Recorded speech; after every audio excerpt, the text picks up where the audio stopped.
Patanè fai silenzio. Buonasera, eccoci con Corner perché è impossibile praticamente tenere a bada Patanè rientrato dalla trasferta di Caserta. Come stai? Bene, grazie Angelo.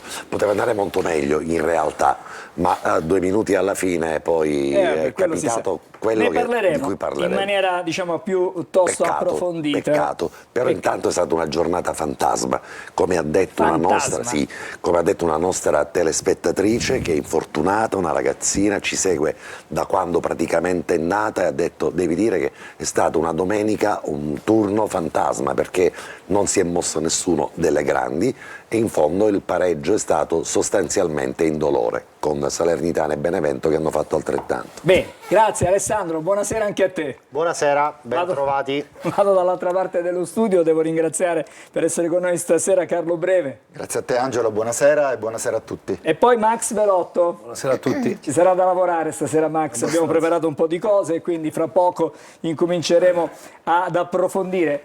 Ora vado veramente dall'altra parte dello studio. Buonasera Giulia. Buonasera a te Angelo, buonasera a tutto lo studio, buonasera a voi telespettatori. So che avete tanto da dire, quindi diteci la vostra al numero 342 771 2855. Segnatevi questo numero. Adesso come sempre a lunedì sera cominciamo con la copertina nel montaggio di Ottavio Longo.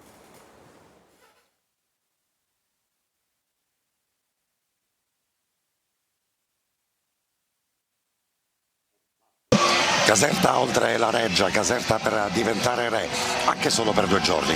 Toscano accarezza il sogno, un altro sorpasso in curva, come era accaduto contro la Salernitana prima e il Benevento poi, aspettando un pit stop tecnico di chi dall'inizio del torneo gestisce il podio del campionato. Si apre il sipario sulla 12ª giornata, abito da sera e testa all'obiettivo. Il Catania affronta la Casertana in una partita trappola.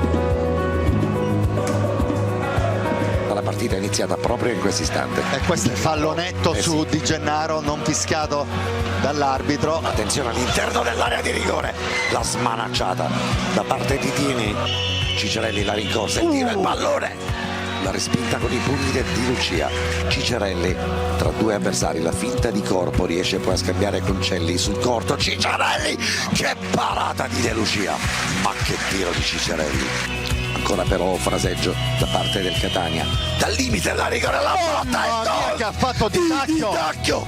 Che gol, che botta, che sassata, che legnata, scherzetto. Ma erano 10 minuti che il Catania era padrone del campo, Angelo. Ma non ti aspetti 10 minuti.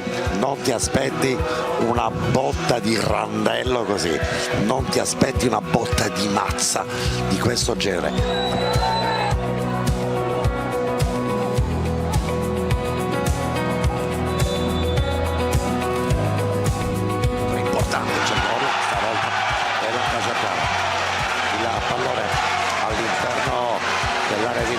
Passa tra 2 avversari e Proia lo mette in fondo al sacco.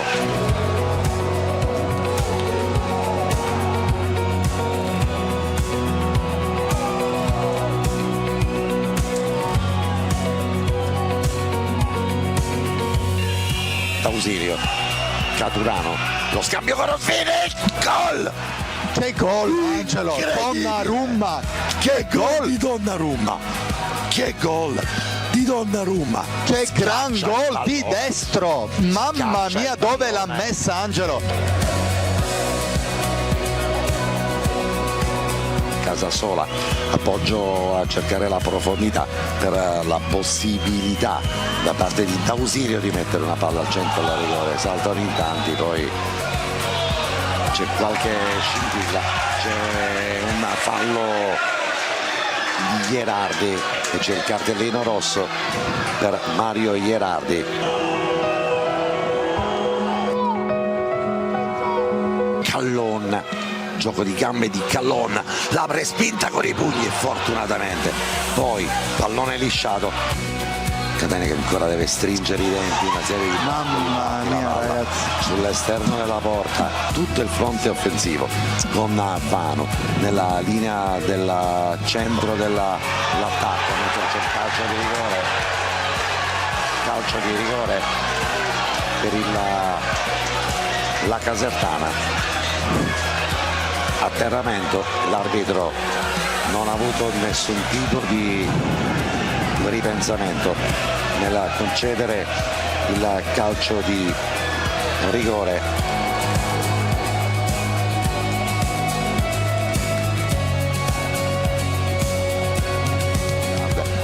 Liotti contro Dini, Dini contro Liotti, c'è la possibilità dagli 11 metri per la Casertana di raggiungere il pareggio e per il Catania di fare regalare una serata di trionfo a Dini. Tiro di Liotti, per gol, non c'è. La Catania che frena sul campo di Caserta, siamo andati avanti 2 volte, ci hanno raggiunto probabilmente perché non abbiamo saputo tenere il punto.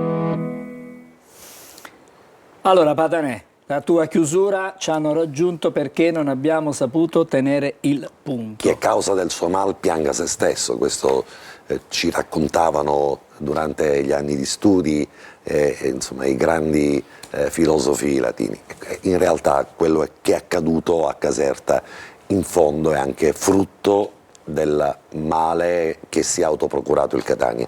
L'espulsione di Gherardi è stata la stura per un gol che a 2 minuti alla fine probabilmente con Gherardi in campo non ci sarebbe mai stato. Poi volevo sentire anche Carlo su questo. Eri là, hai visto la partita in diretta assieme ad Angelo? Facendo un'analisi breve, il Catania ha fatto un ottimo primo tempo sulla scia del primo tempo col Trapani, stesso livello di prestazione, quindi molto alta, con la Casertana che ha cercato di sopperire al gap tecnico diverso rispetto al Catania, con una furia agonistica, con una veemenza agonistica veramente di grande livello. Il Catania non si è sottratto a questo tipo di partita e l'ha interpretata pure bene da questo punto di vista. L'emblema secondo me della cattiveria agonistica della Casertana sono il fallo di Ivano su Di Gennaro, dove lo spinge per voler prendere la palla a tutti i costi, e il gol del pareggio dell'1-1, dove vanno con una cattiveria sia Proia che l'altro giocatore addosso a questa palla. Secondo tempo, secondo me il Catania non ha tratto giovamento dai 2 cambi effettuati da mister Toscano, ha lasciato un po' di campo alla Casertana, che ha iniziato bene i primi 20 minuti del secondo tempo, poi è arrivato il gol di Donnarumma nel miglior momento della Casertana. Il Catania è diventato di nuovo padrone del campo grazie anche agli ingressi di Rolfini e Caturano. Poi l'espulsione, come abbiamo detto un po' tutti, ha cambiato un po' le carte in tavola, non c'erano più cambi da fare e quindi ha dovuto adattare mister Toscano Casasola da difensore di destra e da ausilio da tutto fascia a destra. Lì l'ha pagata in quell'episodio che ha condannato il Catania al pareggio, però alla fine prestazione, come abbiamo detto tutti, c'è stata, pareggio che alla fine può star bene. Allora, Alessandro, brevemente anche un tuo punto di vista, ne abbiamo parlato oggi anche durante Anteprima Corner, e poi subito facciamo la sosta e subito andiamo a vedere l'episodio che è quello che ha fatto, alzare un polverone sul fine di questa partita, questo calcio di rigore. Ci sono tanti episodi che abbiamo selezionato e che poi analizzeremo, però su questo tema, visto che ci sono tantissimi già interventi da casa, fra poco vedremo anche i messaggi dei nostri telespettatori, sentiremo l'opinione dello studio e poi andremo da Max per la lettura, anche da un punto di vista del regolamento. A mio avviso la nota stonata di Caserta è rappresentata dai 2 gol subiti per il modo in cui il Catania ha subito questi 2 gol, una squadra che avevamo elogiato per una fase difensiva straordinaria, ha preso 2 gol onestamente evitabilissimi. Ovviamente quello su palla inattiva, cioè il calcio d'angolo, sì, saranno stati cattivi Proia e l'altro giocatore della Casertana ad attaccare lo spazio, però voglio dire, Pieraccini, Lunetta sono tutti in ritardo, effetto domino, e anche Dini non è stato il Dini che ci ha abituato in queste prime 11 giornate, Diciamo che non ha bloccato non mi un pallone. sembrava un tiro imparabile. Alessandro, E poi però posso dirti una cosa, sì. in tempo reale la sensazione che abbiamo, io non voglio anzi il gol certamente nasce da un errore difensivo, Due errori, ma almeno almeno due, ma è anche vero che sul campo la velocità di esecuzione di quel calcio d'angolo è probabilmente il momento in cui è stato battuto, ha trovato impreparata la difesa, che ancora non può succedere questo, non deve, cioè, non deve succedere, non è che ma- hanno fatto lo schema che arriva da Marte, è esatto. un calcio d'angolo, cioè devi essere Battuto. pronto anche a una battuta veloce. E l'altra nota stonata, il modo in cui si è sviluppata l'azione che ha portato al calcio di rigore, cioè il lancio da 60 metri, quindi una traiettoria che consentiva alla difesa anche se in 10 di leggere in modo adeguato, lo stacco di Casasola che non è lo stacco ideale per liberare l'area, l'esitazione di D'Ausilio che prima di rinviare accenna una finta e poi cerca il rilancio. Quindi la nota stonata è questa, cioè il Catania è mancato in quello che è stato eccellente per 11 giornate, di contro la nota a sorpresa è che il Catania ha fatto 2 gol da fuori area, che è una circostanza che insomma in questo campionato abbiamo visto rare volte, tra l'altro con 2 gol di pregevolissima fattura tecnica. Alessandro, vedi su questa situazione, se ci fosse stato un difensore tra Ierardi o Allegretto sarebbero andati a saltare sulla palla, non l'avrebbero fatta sbattere. Però sai cosa, È Carlo? lì l'errore, non vai a fare sbattere la palla dentro ma non l'area. c'è un'effettiva inferiorità numerica, cioè non è un'azione alla mano assolutamente. della Casertana che trova l'uomo libero,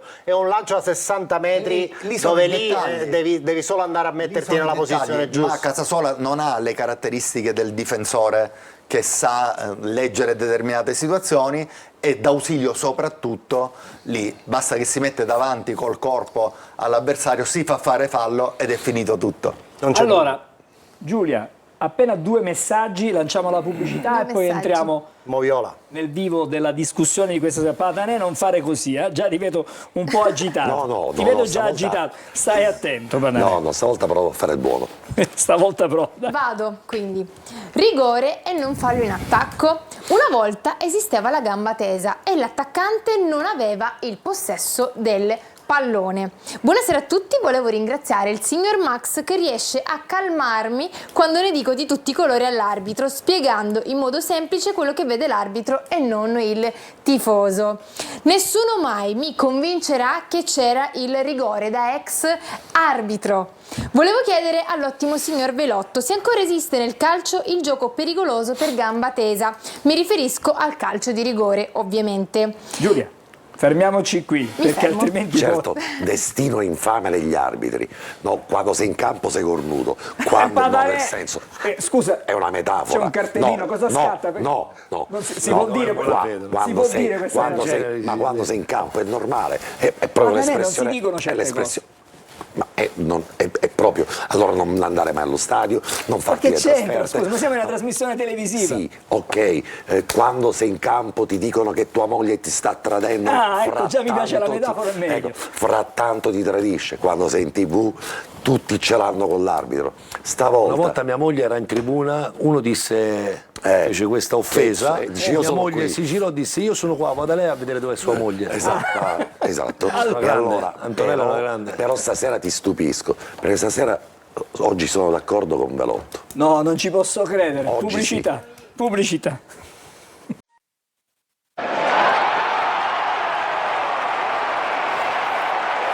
Allora, cambiamo un po' quello che era Non è che sia tanto d'accordo con Velotto. Patanè, sono però non puoi fare così, scusami. sono Allora stai attento che ci sono i cartellini, però. Parzialmente.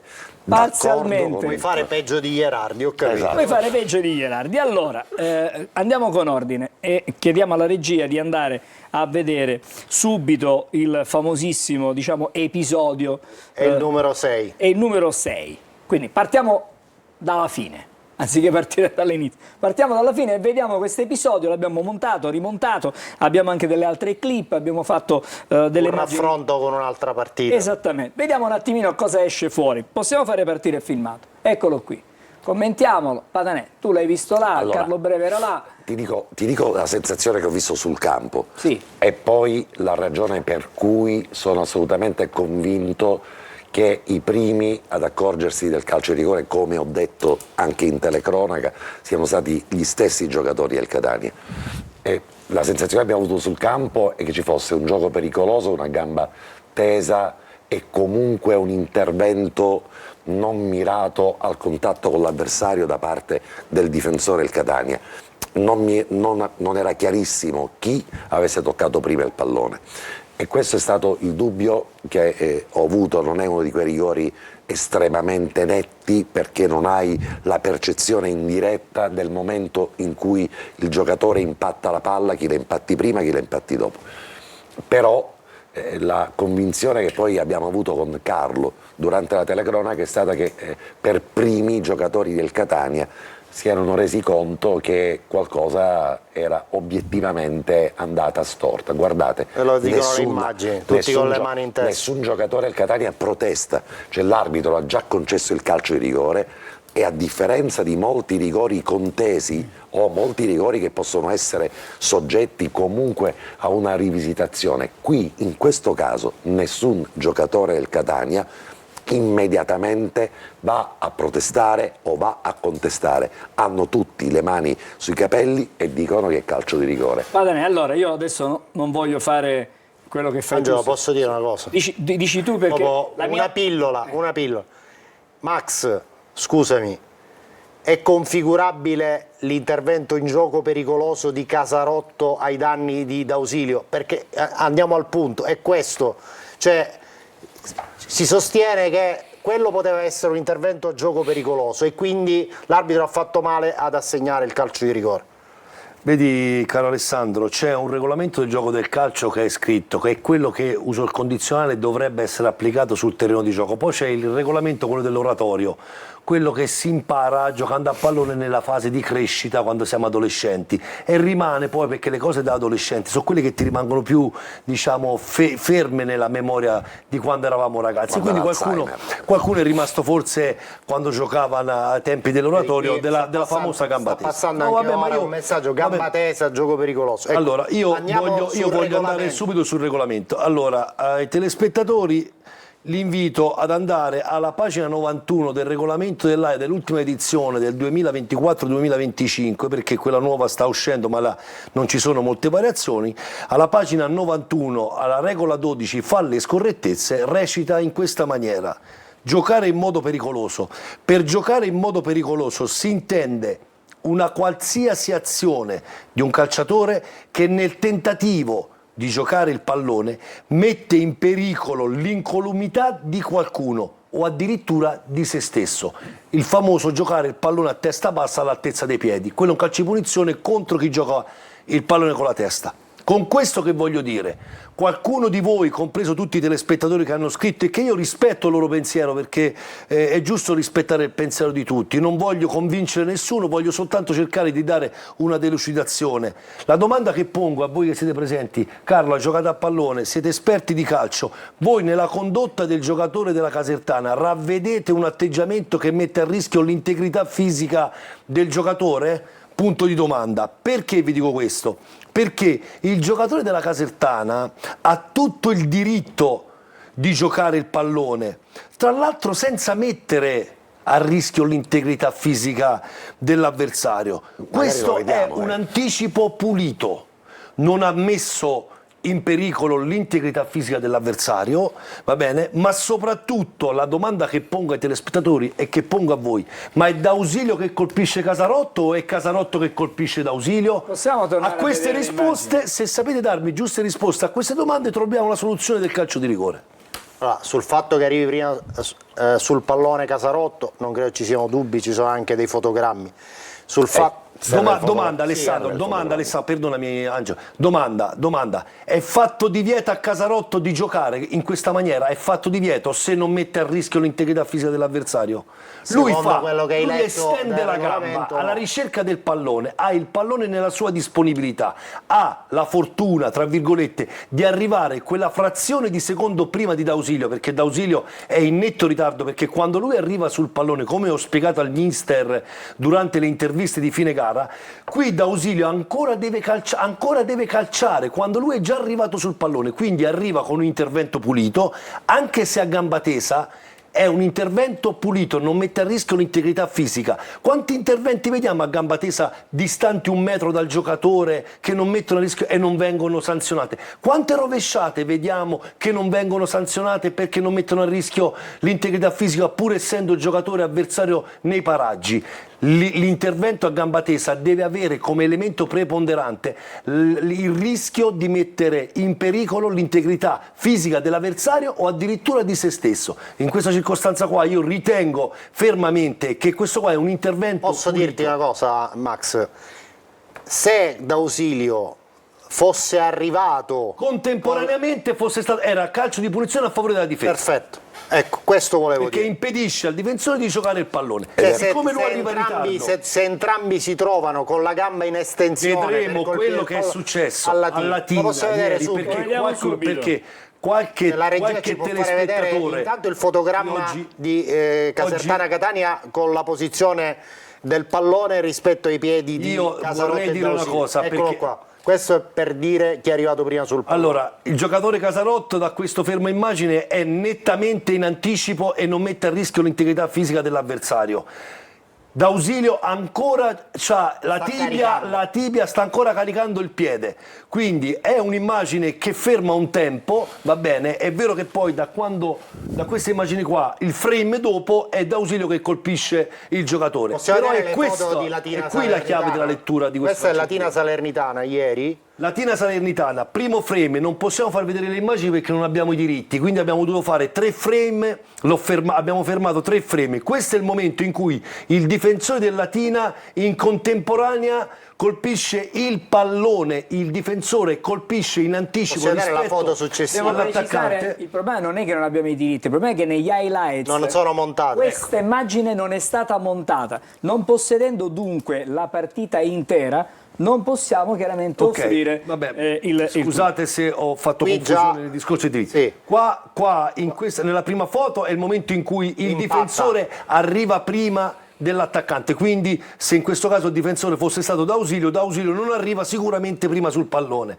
La seconda immagine, che è questa, potete vedere che il pallone è già schizzato in aria all'altezza È in del alto, banner dove c'è scritto ufficiale, sotto la E c'è c'è il il pallone pallone. che già sta volando in aria. Questo è un segnale che il difensore ha anticipato nettamente l'attaccante. Vediamo Il l'immagine frame successiva.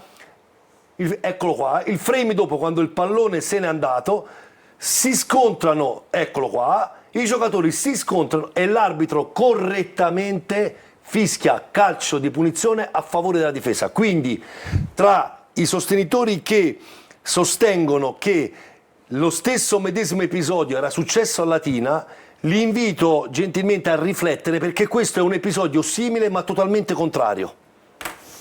Allora, va bene, tu non parli stasera. No, non parlo perché in realtà Però devo dirti che in telecronaca diretta hai detto per me potrei... per noi, Per hai noi. detto per noi Per noi. non è Parla anche per- calcio di Per rigore. noi non è calcio di rigore, ma proprio perché quell'immagine che avete vista con il pallone che è schiacciato rispetto all'inquadratura e quindi dà l'impressione comunque che l'attaccante sia già a contatto col pallone, passerà ancora qualche frame rispetto a quel momento e l'inquadratura è migliore, ma è anche vero che la sensazione che noi abbiamo avuto ce l'hanno data i giocatori in campo, oltre l'avere rivisto con Carlo Non c'è uno che protesta. in tempo reale. Ecco, la percezione era che probabilmente non era ben chiaro chi dei La due. settimana scorsa, Sì, Angelo, io ho fatto rilevare dalle immagini, quando c'è stata la richiesta del calcio di rigore su Cicerelli, abbiamo visto come contemporaneamente, senza mettersi d'accordo, perché Carlo ci insegna che l'istinto del giocatore, se c'è qualcosa, è comune a tutti, quindi contemporaneamente nella situazione del rigore a favore del Catania, in occasione di Catania-Benevento, è palese come i giocatori contestualmente, nello stesso preciso istante, alzano tutte le braccia perché hanno tutti la stessa sensazione. Al contrario qua ti dimostrano che hanno tutti la stessa sensazione perché perché nessuno accenna una protesta. E Perché difatti, parlando con tantissimi giocatori nella giornata di oggi, confrontandomi con tante persone, perché per chi non lo sapesse sono una persona che si mette sempre in discussione, perché oltre a dare un parere ufficiale in maniera pubblica, mi vedo bene di raccontare le cose per come stanno. Scusami Max, c'è un messaggio che sta passando proprio in questo momento di Giovanni da Catania, che evidentemente non ha visto il fotogramma dove si nota che è Casarotto che prende il pallone e non la gamba di D'Ausilio. Se la regia ce la può fare rivedere, così per completezza, per rispondere anche al nostro telespettatore, il fotogramma che quello di cui parlavo, che abbiamo evidenziato il prima, in fotogramma, cui si vede che il giocatore della Casertana colpisce il pallone. o meglio il pallone, Quando D'Ausilio ancora sta No, caricando. questo, no, C'è dobbiamo andare una proprio foto su che abbiamo stile- fatto vedere è la prima foto del di quelle di pallone, Latina Salernitana, è la foto del che avevamo pallone isolato. che ha praticamente sulla traiettoria della gamba già avanzata rispetto No, queste sono quelle di Latina Salernitana. Prima Vabbè. ne abbiamo messo in onda un'altra, una foto che riguarda il contatto in area. Eccola qua. Oh, allora, Quindi, guardate il per piede di rispondere a Giovanni D'Ausilio, da Catania, guardate che la dice gamba che del Casarotto giocatore. neanche ha toccato il pallone, No, questa Casarotto- foto smentisce allora, questa tesi. la foto è presa da una camera bassa, Alessandro. Abbiamo la percezione da qui che il pallone è sulla traiettoria del piede elevato di Casarotto, non ci sono dubbi. E poi rimane lì il pallone, quindi se D'Ausilio avesse preso il pallone sarebbe No, schizzato in avanti. Si pongono il problema se Casarotto ha toccato il pallone, perché l'impatto, questa è la foto da camera bassa, possibilmente in Il questo pallone momento subisce una Ma a piccola meno che deviazione. non prenda 11 di scarpa, dico, cioè, Allora, non è il piede di un bambino, è ovvio che avrà il 43, 44. Sto rispondendo ad Angelo. Mi spiego una cosa Angelo molto da semplice, casa. è nella possibilità, nella opportunità di poter essere giocato. Quindi anche solo il fatto che lui la tocchi e non la giochi gli dà il diritto di avere la sua giocata a favore. Stop, Max, cioè non c'è nient'altro da dire. impresa- Questo è un episodio che si riassume in 30 secondi. Max, posso fare due provocazioni, anzi tre. Allora, la prima, se questo episodio fosse accaduto a centrocampo, come l'avrebbe valutato l'arbitro? Come l'avrebbe valutata? Per come la vede? Secondo me, torno a ripetere, è un episodio che paradossalmente, quello che vi dirò, dal campo è molto più semplice, perché l'anticipo del difensore te lo dà il pallone, la traiettoria del pallone. Il fallo è una conseguenza, qua il pallone rimane lì, qui l'attaccante allunga il piede per anticipare l'avversario e lo fa in maniera, ripeto, pulita e non mette a rischio l'integrità fisica dell'avversario, e è il difensore che calcia l'attaccante e non l'attaccante che calcia il giocatore dopo aver toccato il pallone. Seconda considerazione, se il pallone rimane il contendere e quindi è il criterio discriminante su chi ci arriva prima, Sì, perché in questo caso qua lo fischia a favore della difesa. perché a Trapani, che stop arriva prima di Salines, non viene concesso il calcio di rigore? Ritorniamo nel discorso che vi ho spiegato la settimana scorsa per quanto riguarda il contatto e l'elemento che deve essere tenuto in considerazione in quella tipologia di fallo, e quindi parliamo di intensità. Come vi ho spiegato che la settimana scorsa lo sgambetto procurato a Cicerelli non era di notevole intensità, ma nello sgambetto non si valuta l'intensità, si valuta il gesto. Nel contatto che c'è stato a Trapani, l'arbitro, che torna a ripetere era posizionato molto meglio di noi perché veniva da dietro, sicuramente ha valutato quel body check non tale da poter provocare quel tipo di caduta, ma l'ha valutato solo come un elemento di disturbo, come è stato di disturbo il braccio di Di Gennaro sull'attaccante del Benevento la settimana scorsa. Lo stesso, identica cosa, perché la controdomanda te la potrei fare a te Trapani e mi dirti sono perché preso il il rigore non è stato cartellino fischiato al rosso. Benevento. No, io oggi No, l'ho l'ultima velocissima. Ah, facciamo dopo la pubblicità. No, proprio Allora, è immediata. Max, Perché- stiamo attenti con i perché- cartellini, perché qui Cioè, non è giusto. Cioè, Perché da se quando- una cosa del genere Perché da l'avessi quando è fatta stato io- introdotto in Serie C l'FVS, la percentuale di revisione dell'episodio sarà pari al 3%. Me lo spieghi? O forse Perché è calata È troppo lunga questa, me la dai dopo Max questa risposta. ancora di più nelle ultime settimane. All'inizio un po' di più, Patanè. ora è No, notevolmente vorrei calata. capire qual è il criterio. Sì. Allora, ci fermiamo, fra poco torniamo, restate con noi a Corner, c'è una risposta che Max Belotto deve ad Alessandro Pagliasindi e poi c'è una valanga di messaggi di Con tutti i quali partiremo da quello che hai promesso. i messaggi, ci sono i messaggi da leggere, perché poi, voglio dire, c'è chi ha cambiato idea, c'è chi resta della propria idea, c'è chi invece non ne vuole sentire parlare. Quello Dico è soltanto assolutamente...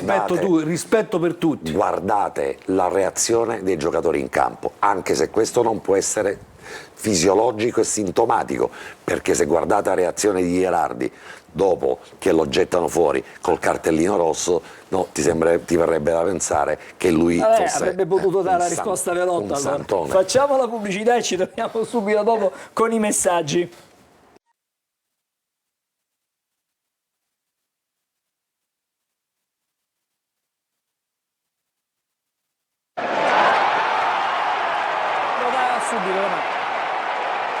Allora, siamo di nuovo insieme perché dovevamo una risposta. Giulia, aspetta un attimo perché veniamo da te e lo dico anche ai nostri telespettatori a casa. La risposta al nostro Alessandro. Ma la risposta ad Alessandro è semplicissima. Allora, si è abbassata di molto la media che vedeva, diciamo, la revisione come momento di cambio idea, momento di cambio valutazione. Perché avviene questo? Perché secondo me, prima di tutto, c'è un fattore importantissimo, legato tra l'altro anche alla gara del Catania ieri, è la qualità delle chiamate che vengono fatte, perché molte chiamate vengono fatte su cose evidenti dove l'arbitro va soltanto a sincerarsi e a dare ad avere una maggiore convinzione della decisione che ha preso. Quindi il primo problema è la qualità delle chiamate. Il secondo problema è che tutti quanti noi, tutti gli addetti ai lavori, i tifosi, i giornalisti, gli allenatori e tutti quanti devono capire che dietro a quello strumento dell'FVS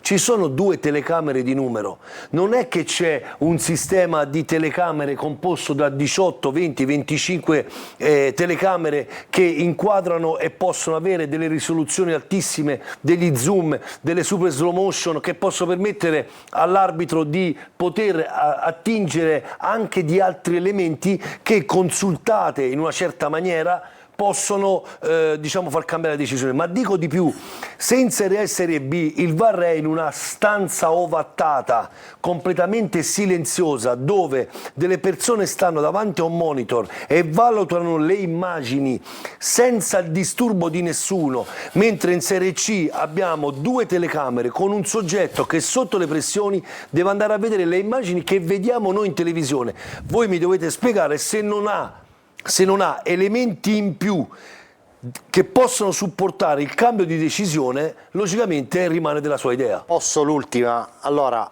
in Serie A e in Serie B, in sala VAR, ovviamente ci sono degli arbitri che richiamano l'attenzione del direttore di gara perché evidentemente colgono un qualcosa di diverso rispetto a quello che ha visto l'arbitro, quindi è già in qualche modo un'induzione a cambiare la valutazione. L'addetto all'FVS che opera in Serie C, che autonomia ha rispetto all'arbitro? Cioè segnala solo le immagini che sono a disposizione, parla con l'arbitro o no? L'operatore FVS è proprio chiamato operatore FVS perché fa quello che fa Longo qua a Corner, fa il regista. Dirige le immagini, manda indietro, avanti, indietro, non parla assolutamente con l'arbitro, non si confronta, ma si confronta solo con il quarto ufficiale. E a questo mi vorrei legare anche al discorso che Auteri ha detto la settimana scorsa, perché ha detto il rigore l'ha dato il quarto ufficiale. Bene, allora è giusto che il pubblico sappia che il quarto ufficiale, che è un arbitro, può interferire, interagire e suggerire all'arbitro anche quella che potrebbe essere la decisione finale da prendere. Allora, fermi un attimo, adesso dobbiamo andare da Giulia. Abbiamo parlato noi in studio, Sì. Andiamo dai nostri telespettatori. E nel frattempo ha risposto Giovanni da Catania e dice: la foto non chiarisce nulla, se Casarotto avesse toccato il pallone la palla continuava a scendere, non continuava a scendere ma bensì schizzava verso l'alto. E se l'avesse colpito d'ausilio? dove doveva essere la palla, come era a Latina sul rinvio del difensore, o no? La palla resta lì, a Caserta è rimasta lì. La palla rimane lì perché Casarotto la tocca con la punta del piede, ripeto, non deve effettuare una vera e propria giocata, ma deve arrivare in rivedere il anticipo sul filmato, un'ultima volta, solo per rivedere il filmato. Ritorniamo a vedere un filmato che abbiamo Una già volta sola e poi torniamo ai messaggi. Una volta sola. Non mi pare che sia questo. Così, tanto ormai ognuno si conserva la l'argomento- sua idea. L'argomento Guarda. del contendere. Il calcio è bello perché poi è fatto di opinioni e di impressioni. Io dai filmati continuo ad avere dubbi. Il dubbio mi viene sciolto dalla circostanza che i giocatori del Catania si rendono conto dal campo che la decisione del direttore di gara è giusta. Il resto sui filmati Guarda dov'è il piede, come fa a colpire d'ausilio il pallone prima di Casarotto se è ancora qui alla gamba bassa? Cioè, il pallone rimane lì perché Casarotto arriva prima sul pallone, poi contestualmente la smorza, la pedata di D'Ausilio che prende pallone e piede dell'avversario. E il pallone viene smorzato. Che D'Ausilio è Eccolo qua. nettamente In in questo ritardo, momento D'Ausilio colpisce piede che ha già toccato il pallone e il pallone contemporaneamente. Non mi sembra un rigore scandaloso che viene Ma non è assegnato. nemmeno un rigore inesistente. Ma non mi sembra scandaloso. Oltretutto abbiamo parlato dell'FVS in Serie C. Allora che dire, quello che ci ha succede, spiegato delle cose quello che succede magari col VAR, molti pensano che sia il VAR, ma nelle ultime 3 settimane non è così. Nelle ultime 3 settimane cosa sta capitando sul campionato italiano di Serie A e di Serie B? Cosa dovrebbero raccontarci allora? Una crisi arbitrale che in realtà per quelli che sono gli strumenti che oggi non hanno dovrebbe esistere. No, In Serie A no. non dovrebbe esistere permettimi di dire, non dovrebbe E esistere allora la crisi cosa arbitrale, dovremmo perché se raccontare? viene fischiato un rigore come è stato fischiato 2 E allora, settimane addietro capisci? al allora- Napoli per quel fallo che Angelo, dove non è c'è mai proprio- stato contatto, ti stavo volendo allora c'è dire. una crisi arbitrale Io che molte veramente. volte mi Però Però dobbiamo vedete una cosa, però fammi- è vero quello che decide, non andiamo fuori argomento, No, però no, voglio no. chiudere Ma- soltanto un discorso. No, volevo chiudere io, perché mi volevo chiudo il Max, mio. volevo chiudere io. attenzione. Cioè tu apri, No, tu chiudi. no, ma che no, c'entra? Cioè no, qui no. cartellino me lo prendo io. no. Lo prendo io adesso perché Allora, apri, io te credo chiudi, che te alzi quando che- si tratta di un argomento, allora, se non sbaglio fai l'avvocato penalista. Fai l'avvocato penalista, però fammi giusto? finire. Alessandro fa l'avvocato civilista. Vabbè, Ok, cambia. perfetto. Io nella mia vita, oltre ad aver fatto l'arbitro, ho fatto il geometra e ho avuto delle attività. Ok, quindi Per questo sei fuori gioco, va benissimo. non so certo il codice penale, né tantomeno quello civile, forse un pochettino più Ma quello tu non civile. lo ammonisci Non mai, metto bocca. Io non Allora, posso la morire cosa l'arbitro. io vorrei Posso morire concludere con una frase che è la prefazione del libro di Rizzoli, che dice che in Italia chi parla di calcio ha giocato almeno una volta in vita sua a pallone, chi parla di arbitraggio non ha mai preso il fischietto in mano. Non leggo i libri di Rizzoli perché non mi risulta essere stato francamente un grandissimo scrittore. basta, stop. Rizzoli, io mi riferivo proprio, all'arbitro. Non lo guardo proprio. Lui vedeva i Non film della Rizzoli, Ecco, era un'altra cosa. allora state calmi tutti e due. Giulia, 2 minuti e nessuno Cioè, se deve, devo leggermi i libri di Rizzoli, nessuno deve interrompere da Max Giulia per i Velotto prossimi va proprio male. No, però Due- io non, due io non- minuti, non padre. parlavo del contenuto del libro, ma parlavo della prefazione che è molto importante, che la ripeto, ci tengo a ripetere, no, perdonami. No, ma che cosa? In Italia, Cioè, scusami, perdonami, ha preso perdonami. l'abbrivio. Te hai mai preso un fischietto in mano? Cosa? Hai mai aperto il Tante regolamento del volte. gioco del calcio? Tante volte. Rispondimi, Ho rispondimi, preso- Ma mi che devi c'entra? rispondere. Ma cosa Mi c'entra? devi Ma rispondere. che c'entra? No, mi devi Ma rispondere. che c'è? Hai mai L'ho preso un studiato. fischietto in mano? No, ma Hai mai l'ho aperto fatto il regolamento del tante gioco del calcio? No. No. E ti permetti di parlare di arbitri. No. Quindi Ma che significa? acculturati prima. io- Grazie Angelo, prima- grazie mille. adesso state calmi Max, tutti. Max, prima No, non di è fare questo possibile lavoro, stasera, non il si può regolamento lo continuare leggo, così. lo studio, Meno ma se male mi che era d'accordo, no, se mi parla così, infatti. se mi parla così mi intacca. No, e allora tu non potresti stare a una trasmissione di giornalisti perché non hai mai scritto un foglio di carta che non sia un Infatti io regolamento. parlo, non faccio giornalismo, io parlo di episodi arbitrali, è diverso. Ma io l'ho studiato Voi pure fate giornalisti come e te. parlate di arbitri senza Parlo mai come essere te stati. sul regolamento. No, il regolamento lo conosco, l'ho studiato, non faccio l'arbitro di Serie A, non sono un arbitro pensionato di Serie A, però lo conosco pure. Allora, conoscerlo calma. basta 2 domande davanti a Lo tutti. conosco pure. State calmi. Ma li allontani tutti e due, No, basta. devo allontanarmi veramente per un quarto d'ora, ora li allontaniamo. Dai Giulia, prendi tu la parola. e Vado, basta. prendo la parola. Hai nessuno deve interrompere Giulia per 2 minuti, attenzione. Attenzione, Allora, sono tanti. Ecco. Giancarlo, forse è più semplice dire che al 95esimo un rigore del genere non si fischia, a prescindere se ci fosse stato o meno. L'attaccante è furbo ad anticipare il difendente con la gamba sinistra. Secondo le regole attuali è rigore, ma che rigore è se si pizzica il piede ad un giocatore di spalla lontano dalla porta? Una volta si poteva fischiare il fallo in seconda in area. L'attaccante è furbo ad anticipare il difendente con la gamba sinistra. Il difendente calcia e prende in pieno la caviglia sinistra. Ormai è andata. Un saluto a Massimiliano che ha pienamente ragione. Ma è così difficile evidenziare che D'Ausilio commette un'ingenuità colossale aspettando troppo tempo per rinviare il pallone? Bastava proteggerlo col corpo, ci scrivono. E poi, nell'azione dell'espulsione di Gherardi si vede che il difensore cintura il giocatore del Catania. Questo mi pare che sia un rigore. Andiamo a vedere No, poi. ha detto che per Glielo 3 diciamo alla minuti non regia dovevamo che prepari l'episodio numero Lo 5. facciamo dopo. Ok. Giulia. Comunque è stata un'ingenuità di Gherardi. Dal fermo immagini viste in trasmissione, secondo me è gamba tesa, scrive Davide. I giocatori si mettono le mani in testa dopo che l'arbitro fischia per disperazione e non perché D'Ausilio in realtà ha sbagliato. È una buona lettura questa. Dai, l'ultimo Esatto. messaggio. L'ultimo messaggio. Ciao, sono Alessia. Peccato per il finale della partita del Catania. Già gustavamo la vittoria, ma comunque non molliamo mai. E un saluto alla Zenuccia che anche lei segue Corner. Salutiamo la Zenuccia e vi restituisco la parola. Bene, grazie, ci fermiamo, c'è la pubblicità, torniamo Poi dopo episodio con altri numero 5. episodi, con tanto altro ancora.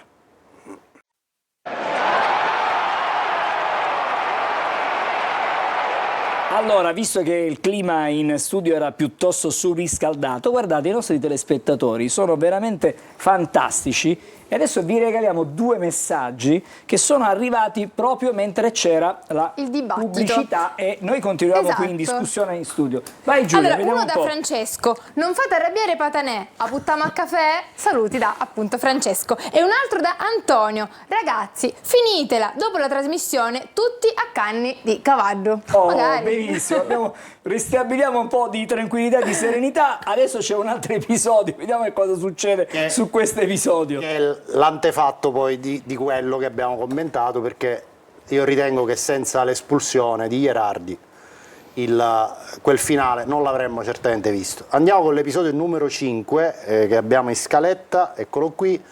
C'è questa ripartenza, il cross di D'Ausilio, Rolfini che non arriva e poi guardate in basso al teleschermo lo scontro tra Gherardi e Heinz della Casertana. Qualche telespettatore sottolineava che questo intervento di Heinz su Gherardi fosse sanzionabile, qui lo possiamo rivedere, non lo so, non... C'è un'immagine dal basso, guarda, c'è un'immagine dal basso che è un po'... Vedo un corpo a corpo con... Dovremmo avere un'immagine... alla questo- ricerca della migliore posizione. questo è, Poi non lo diciamo, so se c'è un contatto il momento in cui c'è il punibile. contatto invece tra Gherardi e il giocatore della Casertana. Però certamente prima... Carlo, tu che da difensore come giudichi questa situazione? Non il fallo di Gherardi in reazione, dico... No, e che c'è da giudicare, Alessandro? Quello sta prendendo posizione sull'attaccante. Non è falloso. Gherardi che fa l'attaccante in quella L'errore di situazione. Gherardi è inescusabile. Ma guarda, noi adesso da l'abbiamo commentare, bloccato e se fate attenzione, abbiamo bloccato l'immagine a un certo punto quando si vede, vedete, come Gherardi spinga, in qualche modo carichi un pochino e poi spinge con tutti e 2 i piedi. Il comportamento di Gherardi è inescusabile. Ha formulato le sue scuse a fine partita, ha voluto così farci partecipare al suo ravvedimento, ma è inescusabile, anche perché l'arbitro stavolta non solo correttamente applica il regolamento e estrae il cartellino rosso, ma si era già accorto che qualche minuto prima tra Gherardi all'interno dell'area di rigore Con Vano erano già successe accadute delle scintille, quindi era già stato individuato la provocazione, perché lì Si è acceso l'azione il fuoco, precedente. si è acceso il fuoco. esatto, lì la bagarre, è brava la Casertana, ci ricordiamo che la Casertana soltanto 2 volte ha perso col Catania in tutti i precedenti, è un campo dove il Catania è stato sempre atteso a partite particolarmente difficili, tutte le altre partite sono andate a finire a pareggio, a sconfitta, 2 sole circostanze, le ultime 2 stagioni, ma che fosse un campo dove la provocazione sul rettangolo di gioco era palese, ci si accorge quando Vano provocatoriamente va a cercare Noi gli l'avevamo un Gherardi. pochettino previsto anche in diretta stadio, avevamo allora- detto prima di iniziare la partita, e allora- avevamo detto la cosa che più mi può preoccupare, vista anche la partita con la Salernitana, era proprio da che punto di vista la mettevano i giocatori. E Io l'hanno ho messa- usato un termine toscano, ho detto la butteranno in caciara. E l'hanno buttata Purtroppo alla fine poi il Catania ha pagato questa cacciata. così. E Gherardi posso dire la una cosa? pagherà cara questa cacciara, Ma sicuramente, perché passano 2 giornate sicuramente 2 per sono sicure l'espulsione. per il cartellino rosso e poi per le scuse, non so se hanno sortito l'effetto, perché poi voi non avete sentito, ma Gherardi prima di quell'intervista era andato a formulare le scuse all'arbitro, al suo primo assistente, al quarto uomo. E noi non potevamo No, sentirle, ma non è non lo queste dice, scuse. non lo dice, ma ve lo sto dicendo io, eravamo lì con Carlo e abbiamo avuto la percezione, anche la notizia, l'informazione su questa circostanza, che prima di arrivare davanti ai media era andato, e io non so se queste scuse tardive sortiranno l'effetto di alleviare la sanzione disciplinare per Gherardi, che si può sviluppare, qua Max ci insegna tutti quanti, partendo da 2, ma può svilupparsi fino a quando? Ma io dico una cosa, a me è capitato più volte che magari un giocatore venisse espulso, poi per magari nella rabbia, nel momento, nella foga, nell'adrenalina e quant'altro accompagnava l'uscita dal terreno di gioco pronunciando parolacce nei Una confronti parolaccia. miei e quant'altro, Dai, una parolaccia. ok? Nel quarto uomo dell'assistente, che logicamente possono avere un peso poi ai fini della squalifica, perché a me la cosa che mi preoccupa non è tanto le 2 giornate che sicuramente prenderà per il gesto che ha compiuto, è che se la terna ha riportato sul rapporto di gara quelle frasi che lui ha rivolto e che si vede anche in televisione, sia nei confronti del quarto ufficiale, sia nei confronti anche dell'assistente, va bene, se lo mettono per iscritto, questo può essere un aggravante ancora che va ad incidere ancora di più sul comportamento, aumentando le giornate di squalifica. Se il le scuse giocatore servono? chiede scusa, Servono? io mi comportavo in questa maniera per onestà intellettuale, io lo riportavo sul rapporto e dicevo ha fatto questo, ha fatto questo, ha fatto questo, al termine della gara si recava negli spogliatoi il giocatore espulso, il numero 63, Mario Gherardi, il quale chiedeva umilmente scusa per quanto accaduto. Poi la fotografia dell'evento va in mano al giudice sportivo e il giudice sportivo si creerà delle attenuanti, delle cose e valuterà se quelle scuse possono essere ritenute attenuanti per ridurre un pochettino quella che potrebbe essere la squalifica, perché io ho forti dubbi che possa subire più di 2 giornate di squalifica. Mi auguro di no, sinceramente. Posso dire una cosa in più? Forti dubbi che ne abbia di più. Che ne abbia di più. Più giornate di Io squalifica, mi auguro più di che 2. siano 2, Esatto. ma ho forti dubbi che ce ne siano di più. Esatto, Allora, che Gherardi fosse, diciamo, disconnesso, intransagonistica. lo testimonia anche il fatto che ha fatto sprecare una card al Catania, perché il fatto era evidentissimo, lui ha insistito affinché il Catania spendesse la card bruciandola, perché era ovvio che fosse un fallo da reazione meritevole del cartellino rosso. Quindi questo è un aggravante. Un ragionamento in più che voglio fare, ma scusate, se Gherardi aveva avuto una vigilia tormentata, aveva avuto questi problemi, il virus intestinale, Ne abbiamo parlato anche dopo, nel post gara di quando Pieraccini si fa male, perché non mettere Allegretto? Voglio dire che è un giocatore che poteva dare tanto in termini di motivazione, visto che non ha messo piede in campo finora in questa stagione. Alessandro, dovremmo chiedere chiaramente a chi di dovere. Cioè mi è sembrata un po' una forzatura da questo punto di vista. Poi è chiaro, col senno di poi siamo tutti bravi, va bene, ok, allora, però dico, alla vigilia della partita, che non si dica bravi quelli che non giocano mai perché fanno il gruppo, fanno lo spogliatoio, danno un contributo e poi al momento del bisogno non coinvolgi anche Però questi Alessandro, ragazzi. 20 minuti, 25 minuti se è un virus intestinale glieli puoi concedere, Però lui era vedi- stato uno dei giocatori migliori, lo abbiamo sempre elogiato, abbiamo detto che Ma stiamo Gherardi scherzando, cioè io non sto discutendo Gherardi in assoluto. Parlava del fatto che non Parlo del fatto che non era nelle condizioni ottimali. ma quello non è un fallo da una persona che ha avuto la diarrea 10 minuti prima, quello è un fallo di un giocatore a cui sono saltati i nervi perché ha vissuto la tensione della partita, ha vissuto la tensione in campo e si è Secondo lasciato me trascinare. l'episodio scatenante, l'ho ricordato prima, c'è stato questo litigio E lì, nell'area no, di rigore no, è del lì. Catania dall'altra parte del Grande campo e là è provocatore. successo. Ma poi la cosa curiosa è che avviene, la riflessione umile che ho fatto è questa qua: stai 2-1, stai vincendo 2-1, devi difendere il risultato, va bene? Dove trovi Gherardi? A 100 metri dalla sua posizione. Se qualcuno mi spiega perché ha consumato tutte quelle energie per andare a cercare che cosa? Una superiorità numerica? Per andare a cercare un colpo di testa? Per andare a aiutare un qualcuno, un qualcosa che mancava? No, secondo me se lui rimaneva nella sua zona e evitava tutta quella galoppata verso l'area di rigore opposta, che se avessero perso palla poi doveva rientrare, ed era lunga il viaggio. Vabbè, comunque insomma adesso potremo Ci discutere. possiamo riconciliare un attimo col calcio e con bei gesti tecnici. Facciamo vedere una Possiamo bella vedere cosa. una cosa, una clip Una che è bellissima. una cosuccia che ho preparato per Angelo Patanè. Vediamo se riesco a riportarmi il sorriso. Allora, devo dire che l'ha preparata Fabrizio Rizzo, il nostro Però tecnico. l'idea parte- L'idea è di Alessandro Magliasini. Sentiamo. Così siamo. Una diavoleria. Vediamo, Una diavoleria. vediamo Allora. la clip che abbiamo Mette a prima confronto, esaminato. mette a Clip confronto. a confronto dei due gol che abbiamo Di Tacchio selezionato. Castellini, una bella clip, la vediamo, la commentiamo, così la vediamo insieme. Ragazzi, qui è il gol di Castellini di Coppa Italia contro il e Rimini. dall'altra parte vedete che c'è il gol di Di Tacchio, sono tutti Che e due meraviglia. montati praticamente quasi Che ne pensi, Angelo? identici, insomma, nei tempi. Se la Che gioca sei mentre lui un è genio. di contra al tiro. Sì, due gol diversi. Sì, due gol diversi, però voglio dire Stessa potenza. la furia che perché arriva lì gli arriva quest'assist, Due tiri quindi di sinistro, va a calciare. due tiri Lì di invece sinistro. è Castellini che se la gioca, la tira. la porta e va a tirare. Incredibile. Io penso che Alessandro è un genio perché lui la notte poi inizia ad elaborare. Ma sai qual è la pensa, cosa? non Io ci mi avevo- ritrovo questi non ci messaggi avevo pensato, praticamente io la notte- in piena notte i suoi E messaggi. pensare che non ha neanche WhatsApp, per cui ti deve mandarti meno un male. SMS. E neanche Gagliano non ha Mamma mia. WhatsApp. Telegram, e loro vanno su Telegram. Mi chiedete qual è quello più difficile? Quello di Castellini. Sicuramente. Perché calciare invece con una palla che ti arriva e calciare, dare forza è un pelino più facile. Poi è bellissimo il gol di Tacchio. A parte l'importanza, perché comunque quello è un gol che porta il Catania in finale di Coppa Italia, quello di Castellini.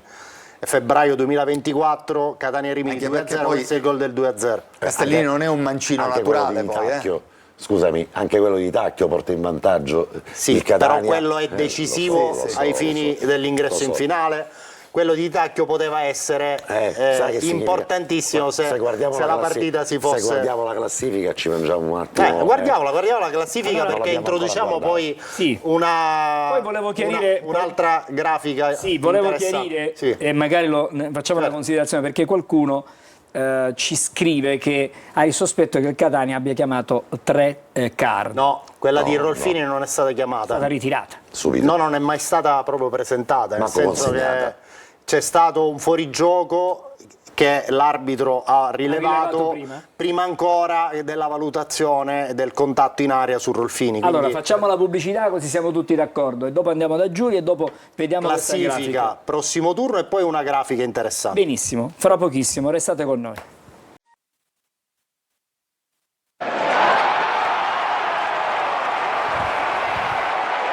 Ci siamo di nuovo insieme con Corner, una puntata di lunedì sera piuttosto esagitata, quella di oggi. Volano gli stracci. E come, anche di più, vola qualcos'altro. Andiamo a vedere la classifica. Andiamo a vedere allora la prossima Classifica. Prima la classifica la classifica della quella, Serie diciamo C, del campionato. del nostro girone. Adesso Beh, chiediamo alla rammarico. regia Sì. di prepararla. Eccola qua. Quindi ci limitiamo ovviamente alle prime tre posizioni. È chiaro che dopo Casertana-Catania il timore era che sia la Salernitana che il Benevento vincessero le rispettive gare la Salernitana al Latina e il Benevento in casa col Sorrento invece hanno pareggiato tutte e tre, quindi questo a mio avviso è un turno pro Catania, perché delle 3 partite il Catania era la partita più difficile. Pensate che il Benevento un po' assomiglia alla partita del Catania, in vantaggio, ultimi minuti, giocatore espulso, e a quel punto prendi il gol. Però il livello della prestazione del Benevento è stato più basso rispetto al livello della prestazione del Catania, e anche quella della Salernitana. Certamente la partita più complicata. Sì, possiamo Vabbè, restare quella che ha perso di più probabilmente, Scusami? quelle di testa è Sì, quella che ha perso di tre più. sconfitte già. Andiamo di nuovo sulla classifica, solo per fare una considerazione. L'anno scorso alla stessa giornata avevamo Benevento a 26 punti, come la Salernitana Quindi a oggi. -3 in questo momento. Sì. Poi c'era già un distacco di 5 punti sulle seconde, che erano Avellino e Cerignola, che ne avevano 21. Il Catania, con un punto in meno di penalizzazione, aveva 18 punti, sarebbero stati 19 sul campo, ma ne aveva 18 in classifica, quindi era già a -8 dalla vetta. Ricordiamoci che dalla 10ª giornata iniziò un periodo di flessione. Esatto, c'è fu la con il sconfitta pareggio a con Foggia, Latina. pareggio il periodo della sconfitta con perfetto. Latina in casa, Esatto. pareggio a Foggia. Quindi la dimensione attuale ci dice che il Catania ha fatto un salto in avanti importante. La dimensione perché attuale, lo dicono gli allenatori, i giocatori delle altre squadre, lo dicono i confronti in questo momento del campionato diretti che ha avuto il Catania in casa, è vero, ma con la Salernitana e col Benevento. I confronti dicono che il Catania è la squadra più forte di questo campionato e sarà poi un racconto che ci irà un po' anche a Torre del Grifo, alla progettualità. Certo. Adesso ci arriviamo su ci Torre del arriviamo. Grifo, perché abbiamo delle Progettualità di immagini questa molto società. fresche, fra È le più altre cose. forte. Ci arriviamo tra un po'. Lo dicono gli addetti ai lavori. Immagini lo del dicono i centro giocatori. sportivo. Ci arriviamo tra un po'. Intanto andiamo sul prossimo turno Sì. per capire cosa può accadere nel weekend che ci aspetta. Per quanto riguarda le squadre di vetta, inizierà il Catania il 9 di novembre alle 14:30 tra le tre, Tra le tre, perché sì. ospitando al Massimino alle 14:30 l'Altamura. Poi avremo Foggia Benevento in serale di domenica alle 20:30 e lunedì sera il posticipo Salernitana È una Crotone. partita complicata questa qui. Ok, Il Crotone che quindi- è messo male in questo quindi- momento. Ovviamente se il Catania confermasse il pronostico non sarà facile, poi lo spiegheremo anche meglio. Altamura, certo. Non Questa sa- storia che No, tutte no, le- no, no, ma nessuna ascolta, partita. c'è solo un dato che ti dico, l'Altamura ha perso solo una delle ultime 10 partite. Bene. Vabbè, Sarà tu la dirai seconda, che ci è una sarà. passeggiata. No, ho Ok. detto c'è sempre una seconda. Va bene, Allora- però se il Catania, fammi completare il ragionamento, se il dai. Catania rispettasse il pronostico avrebbe l'opportunità di mettersi in testa per un giorno e mezzo e mettere ancora più pressione Certamente. sia al Benevento che gioca a Foggia, ma alla anche alla Salernitana Salernitana che soprattutto. ospita il Crotone, che sì è vero è reduce da 3 sconfitte consecutive, ma rimane una questo. signora squadra. Quella Il che Crotone abbiamo rimane alla una classifica. signora Andiamo di nuovo alla squadra. classifica? Sì. Rivediamola alla luce anche del prossimo turno, la classifica. La riguardiamo un attimo la Sì, classifica. la regia ce la Allora, il Catania mostra a subito. quota 25 punti. Altamura la troviamo praticamente 15 punti a destra in alto. 15 punti a destra e in alto. Adesso, primo. premesso che tutte le partite sono complicate, la giusta considerazione per gli avversari, che ogni partita può rappresentare un'insidia. Se io sto da quel lato a sinistra a un punto dalla vetta e devo ritenere che, con tutto il rispetto per gli avversari, con tutto il rispetto per una squadra che non perde da 9 partite ma le ha pareggiate, mica se le avesse vinte si trovava tutto largo a sinistra, invece si trova in alto a destra, dico, grande, Angelo, dipende dal Catania. Se il Catania gioca come ha giocato contro Salernitana e Benevento, piuttosto- Altamura se torna a casa col pane di Altamura piuttosto, non esatto, ci sono problemi. piuttosto Vabbè, Guarda, il Catania sì. molto sarà, semplice. sarà un Catania incenettato. Dipende dal Catania, quindi Sarà l'esortazione è di non sottovalutare questa No, questo partita, mai. perché, ripeto, l'Altamura ha dato rogne un po'. Non accade. Ok. Se il Catania, gioca come il Catania, ok. Piuttosto la questione del Catania riguarda il numero degli infortunati, il numero degli indisponibili, i Allora, giocatori che non avrà a disposizione e Allora, una panchina. Ierardi che lo diamo per squalificato, ovviamente Ierardi sì. squalificato. Sicuramente sarà Raimo e Martic indisponibili, sicuramente sì.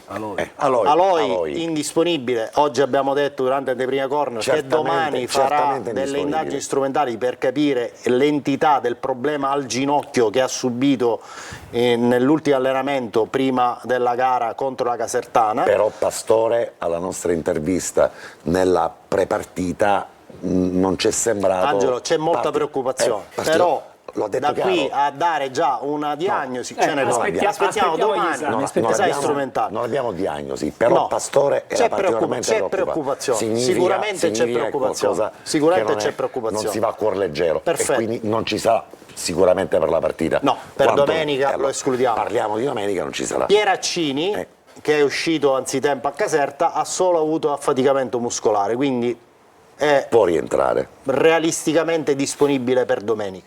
Ok, questo è il quadro dei disponibili e indisponibili.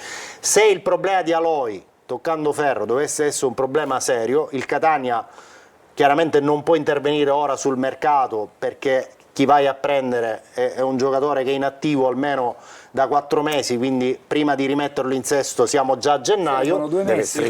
Il Catania punterà su Chilafi, che è un giovane macedone del 2004 che è stato ingaggiato proprio nelle ultime fasi del calciomercato estivo e già si allena con la prima squadra da un paio di mesi. È un mediano, un 2004, ha già presenze con la nazionale Under 21 della Macedonia.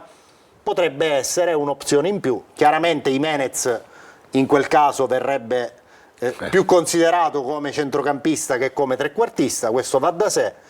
E quindi in caso si dovrà fare necessità virtù per arrivare poi a gennaio, dove il Catania comunque a prescindere aveva già intenzione di intervenire. Invece probabilmente sarà la partita di esordio di questo ragazzo che si chiama Bebel Dumbia. Ora ci arriviamo all'Altamura. Ora ci arriviamo. 2007 che arriva un attimo, perché volevo chiudere all'Altamura dopo che la federazione ha svincolato del Burkina Faso questo ragazzo che sembra avere i riflettori puntati, gli occhi puntati di tante formazioni, tante squadre di Serie A. Se lo aveva già concordato un contratto col team Altamura, soltanto nelle ultime ore hanno sbloccato la federazione proprio sulla provenienza del giocatore. È un classe 2007 e verrà sicuramente aggregato alla squadra per la partita di Catania, un centrocampista. No, volevo dire semplicemente chiudiamo con le pagelle. No, prima c'è la grafica sui 3 allenatori, alt. No, io volevo chiudere con la partita. Aspetta, ora ci arriviamo. Ci arriviamo perché abbiamo fatto un ragionamento. Ok, ci arriviamo. Andiamo velocemente. Ho preparato questo confronto a distanza tra i 3 allenatori delle 3 squadre di testa. Vai Giulia. Eccole. Esatto. A sinistra Giuseppe Raffaele, 49 anni, nato a Barcellona, Pozzo di Gotto in provincia di Messina. Allena tra i professionisti dall'ottobre del 2018 e vanta 206 panchine complessive, di cui 172 in Serie C.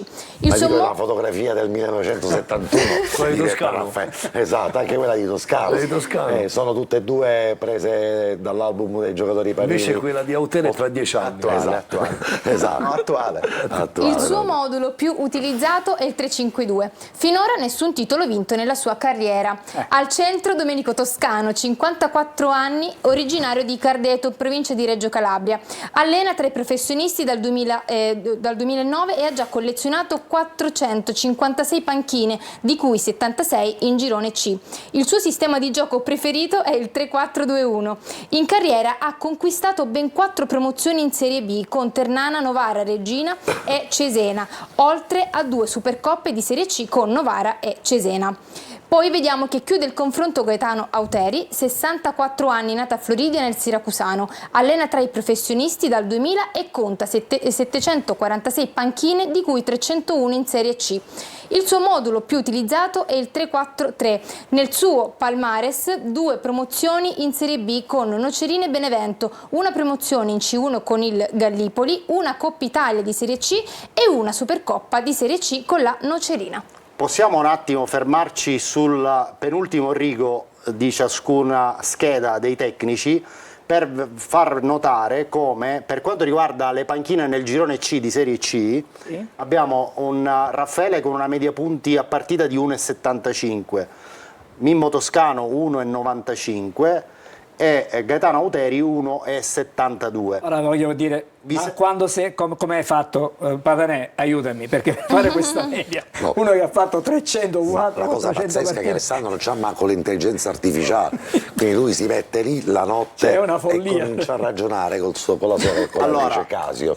Allora, vi sembrerà strano che Mimmo Toscano abbia solo 76 panchine nel girone C. In perché? realtà è vero, perché Tutto il quando ha resto. allenato il Cosenza in Serie C, il Cosenza giocava nel girone B. Ci fu un'annata Stranezze, particolare voglio dire. della prima divisione dove il Cosenza era nel girone B. Il Toscano ha allenato nel girone C la Regina e il Catania. Basta. Quindi sono 76 partite con 42 vittorie, 22 pareggi e 12 sconfitte, con una media punti di 1,95 a partita. Posso dire una cosa, Sì. Ale?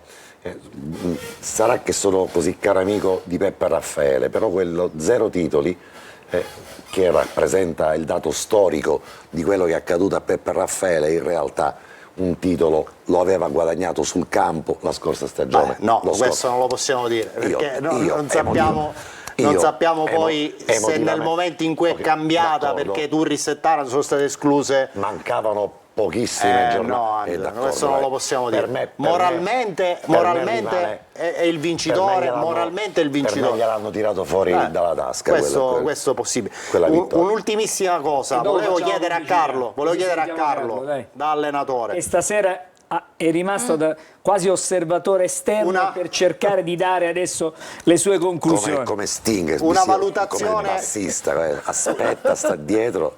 Una valutazione allenatore per allenatore rispetto alle 3 schede che abbiamo visto.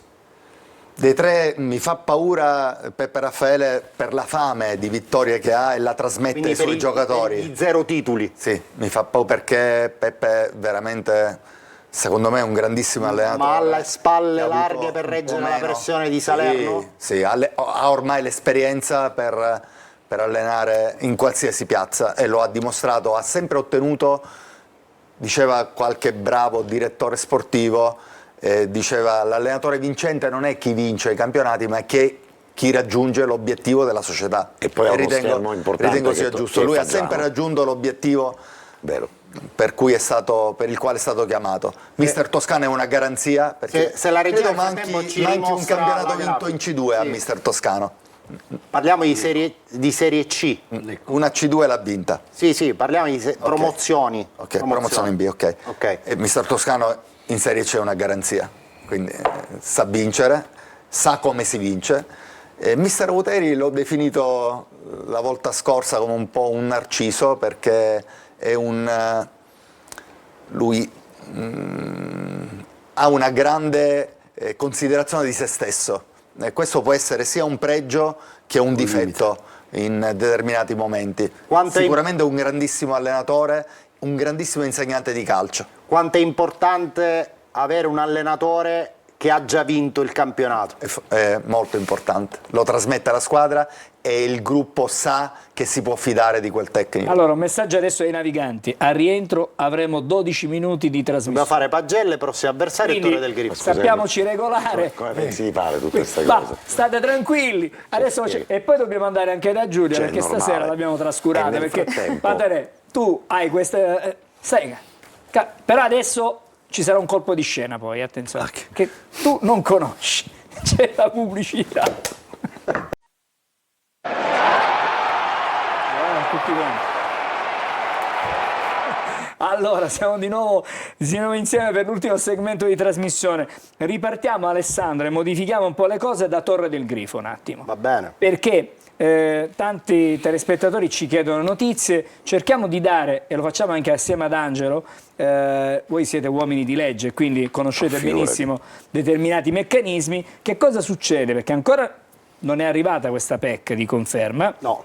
Ecco, e allora dal momento in cui arriverà la PEC che cosa succede, Tu ti Alessandro? spiega la questione tecnica E e tu io mi dici? ti porto sul piano emozionale con le immagini che abbiamo girato. Allora, con benissimo, Angelo però Padovani. vi dico subito a tutte e due 10 che secondi. possiamo parlare di questo argomento per 3 minuti. Vai.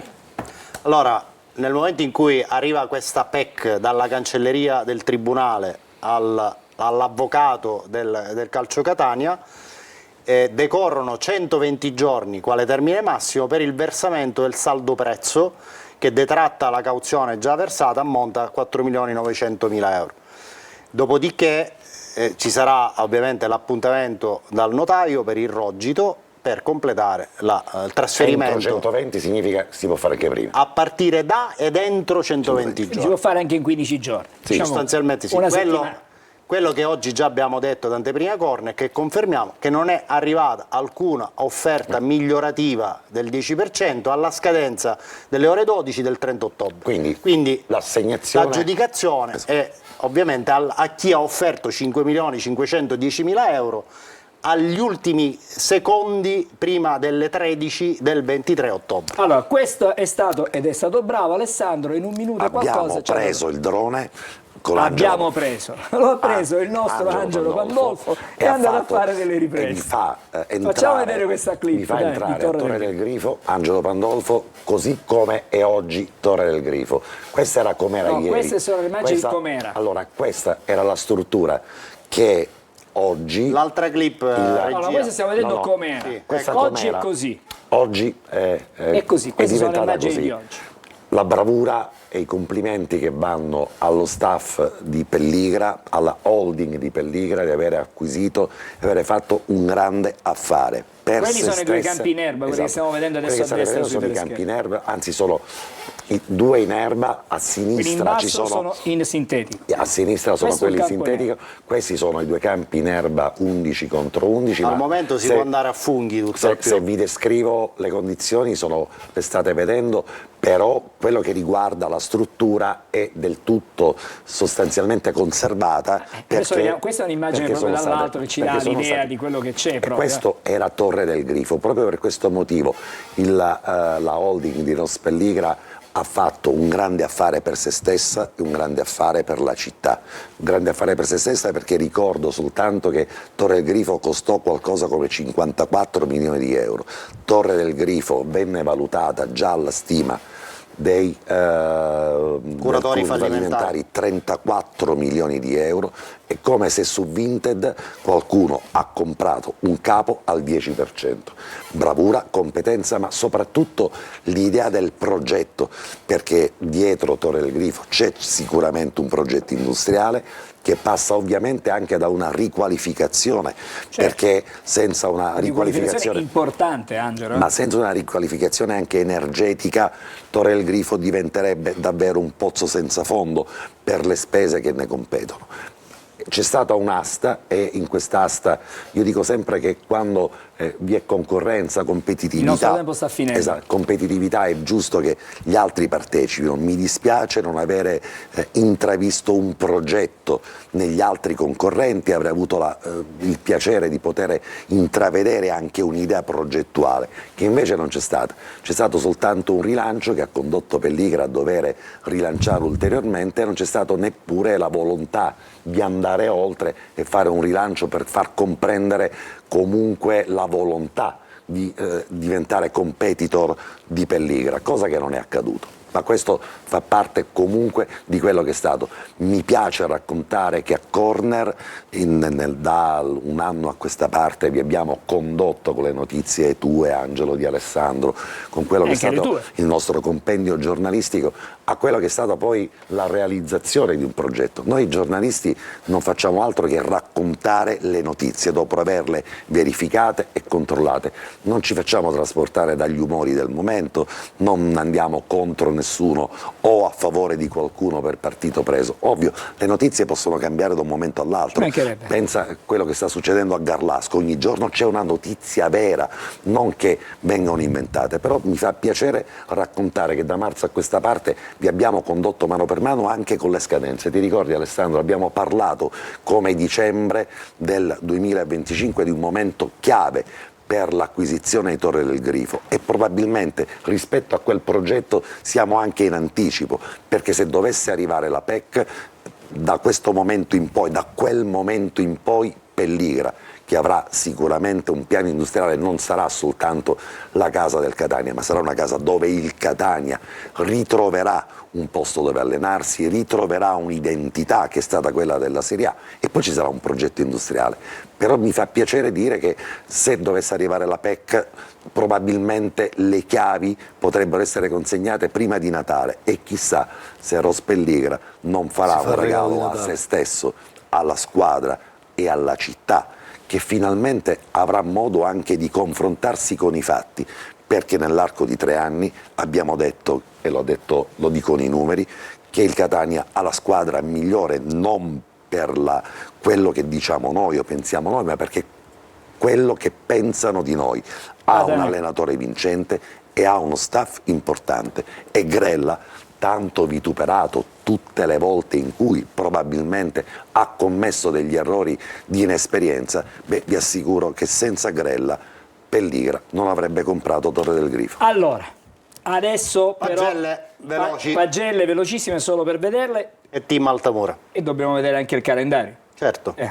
Andiamo con le pagelle, il Io le migliore. Subito il migliore. Io adesso vedo le pagelle del campetto, vabbè, iniziamo da questo. Allenatore toscano, voto 6,5, 5,5 per Dini e anche per Pieraccini, 4 invece per Ierardi che prende il suo posto, 6,5 per Di Gennaro e per Celli, 6 per Casasola e per Quaini e 5 per Corbari che prende il suo posto, 7 per Di Tacchio e 7,5 per Donnarumma, 5,5 Lunetta, 5 D'Ausilio che prende il suo posto, 6,5 Cicerelli, 5,5 per Rolfini che lo sostituisce, 5,5 anche per Forte e 6,5 per Caturano che prende poi il suo posto. Il migliore lo vediamo? Il migliore lo vediamo, anche se già l'abbiamo spoilerato nelle pagelle del sì, però adesso campetto, andiamo ma a è vedere. lui, Daniele Donnarumma, con voto 7,5. Uno di quelli che è rimasto costantemente connesso sulle frequenze delle ultime uscite, spegne velocemente le velleità del dirimpettaio di fascia Okada. Gradualmente guadagna metri di campo, sfoderando proposte offensive costruttive.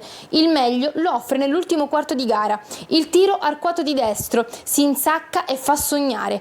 Poi allunga l'illusione del successo con un salvataggio che vale un gol su vano, pronto a buttarla dentro. Allora, 7,5 per Donnarumma. Semplicemente, se siete d'accordo oppure no con queste valutazioni, perché Assolutamente sì, e anche sulla circostanza che dalla panchina non tutti stanno rispondendo all'altezza degli altri. E di Alessandro, questo, probabilmente. ovviamente non Non lo chiedo chiederà niente a a me. te, vado subito da... Mezzo voto in più a Pieraccini sicuramente, e anche a Lunetta. Non mi è piaciuto sul gol di Proia. C'è pure la bravura dell'avversario. Ale. Allora, adesso vediamo il calendario con calendario. gli impegni del Catania. Vai, Sì, Giulia. andiamo a vedere il calendario delle prossime partite del Catania. E il Catania giocherà appunto domenica 9 novembre alle 14:30. I rossazzurri affronteranno al Massimino il team Altamura. Sabato 15 novembre, sempre alle 14:30, trasferta sul campo del Casarano. Si torna poi a giocare in casa domenica 23 novembre, ancora alle 14:30 contro il Latina.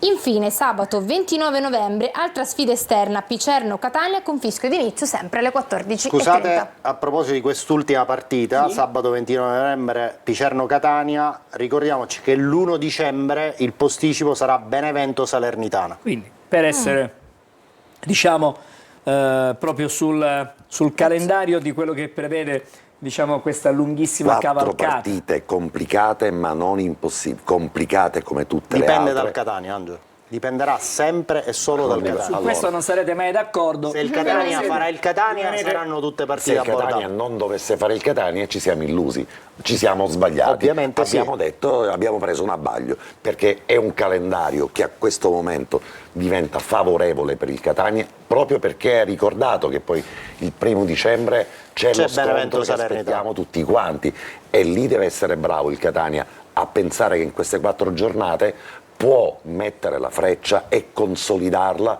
per portarci nella prima settimana di dicembre ad avere probabilmente, se sono vere tutte le considerazioni che abbiamo fatto e non si fermano a livello di Vabbè, il speranze. campo è il grande, diciamo, giudice di questo Ho Inappellabile. Inappellabile, assolutamente. Iniziamo da domenica, vediamo l'Altamura. Ale, ho sentito tutti gli allenatori Vogliamo finora. vedere l'Altamura, perché fra poco praticamente Sì, dalla e ho regia sentito tutti gli allenatori, ci mandano compreso i titoli di l'allenatore coda della Casertana. ci mandano a casa. E tutti dicono che il Catania Questa è è la l'Altamura. squadra migliore, e allora ce lo dimostri. Possono anche dirlo Allora, per comodità, però Ale. Guarda da Team Altamura Crotone 0-4, vai a scendere sono tutti e trovi pareggi, una c'è sola la sconfitta a Benevento. e dopodiché una sola sconfitta, sono pareggi, c'è la vittoria, 3 d'accordo, vittorie e tanti esatto, pareggi. 3 vittorie, sei tanti. pareggi. Bene, dove si trova sul cartellone? A destra. Guarda il cartellone, A destra. guarda la classifica. La vediamo un attimo la classifica, tutto quello che l'abbiamo vista prima. E allora? Facciamo